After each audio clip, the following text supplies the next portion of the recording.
पाकिस्तान इस समय अपने इतिहास के सबसे संवेदनशील और खतरनाक दौर से गुजर रहा है। देश में लगभग सभी प्रांत बलूचिस्तान, सिंध, खैबर पख्तूनख्वा किसी न किसी रूप में सरकार के खिलाफ उग्र विरोध, धार्मिक कट्टरता और आंतरिक सुरक्षा संकट से जूझ रहा है। जहां एक ओर बलूच अलगाववादी आंदोलन और सिंधी राष्ट्रवादियों का गुस्सा सुलग रहा है, वहीं दूसरी तरफ खैबर पख्तूनख्वा में स्थितियां लगातार अराजक और खतरनाक होती जा रही हैं। इस संकट से पूरे देश में असर पड़ रहा है। यहां तक कि राजधानी इस्लामाबाद के रेड जोन तक भी ये पूरा संकट पहुंच चुका है, जो देश की राजनीतिक और कूटनीतिक शक्ति का केंद्र है। खैबर दर्रा, जो अफगानिस्तान और पाकिस्तान के बीच एक ऐतिहासिक व्यापारिक मार्ग है और सैन्य गलियारा रहा है, अब आतंकवाद और चरमपंथ का गढ़ बनता जा रहा है। पाकिस्तान के खैबर पख्तूनख्वा प्रांत में हाल के महीने में तहरीके तालिबान पाकिस्तान यानी टीटीपी के हमलों में जबरदस्त बढ़ोतरी हुई है। पाकिस्तान सरकार का आरोप है कि अफगान तालिबान अपने देश की जमीन को टीटीपी के लिए इस्तेमाल करने दे रहा है।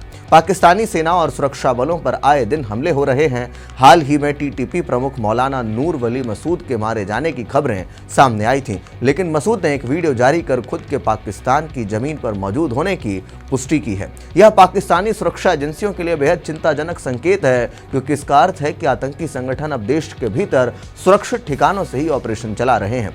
अफगान तालिबान और पाकिस्तान के बीच हालिया झड़पों ने दोनों ही बिरादर मुल्कों के रिश्तों में गहरी दरार डाल दी है।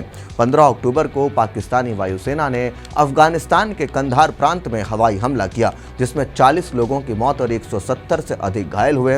हालांकि जवाबी कार्रवाई में अफगान तालिबान ने पाकिस्तानी सेना को पीछे हटने पर मजबूर कर दिया। सोशल मीडिया पर वायरल हो रहे वीडियो में तालिबान लड़ाकों को पाकिस्तानी सैनिकों की वर्दी हवा में लहराते देखा गया, और वर्दी तो छोड़िए, पैंट लहराते देखा गया, जो पाकिस्तान के लिए सैन्य और मनोवैज्ञानिक दोनों ही स्तरों पर बड़ी नाकामी मानी जा रही है। इन सब के बीच पाकिस्तान की राजधानी इस्लामाबाद का रेड जोन, जहां संसद, सुप्रीम कोर्ट, प्रधानमंत्री कार्यालय और विदेशी दूतावास स्थित है, वो भी प्रतिरोध और आतंक के साये में अब जूझ रहा है।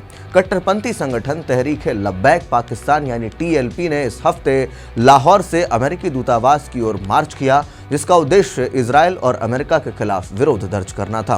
पुलिस के साथ हुई झड़प में एक पुलिस अधिकारी की मौत हो गई और 48 से ज्यादा जवान घायल हुए। इसके अलावा 3 प्रदर्शनकारी और 1 राहगीर भी मारे गए।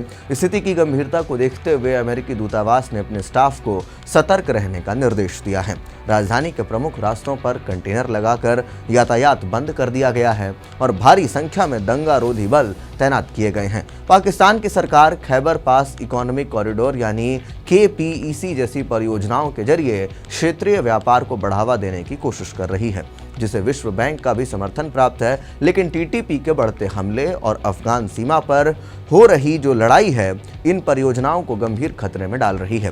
खैबर पख्तूनख्वा की अस्थिरता, इस्लामाबाद की सड़कों पर फैले विरोध और अंतर्राष्ट्रीय दूतावासों पर बढ़ते खतरों के चलते विदेशी निवेशक, राजनयिक मिशन और मानवाधिकार संगठन पाकिस्तान को लेकर गंभीर चिंता जाहिर कर रहे हैं। पाकिस्तान इस समय 3 मोर्चों पर संघर्ष कर रहा है: आंतरिक अस्थिरता और नागरिक असंतोष, बलूचिस्तान, सिंध, पंजाब, सीमा पार आतंकवाद और अफगान तालिबान से बिगड़ते रिश्ते, और राजधानी में राजनीतिक और धार्मिक हिंसा का उभार।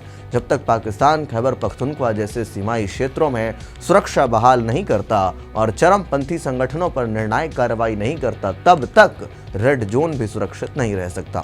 सवाल ये कि क्या पाकिस्तानी हुकूमत इस सुरक्षा और अस्तित्व के संकट को समझ रही है, या फिर यह देश एक और विघटन की ओर बढ़ रहा है।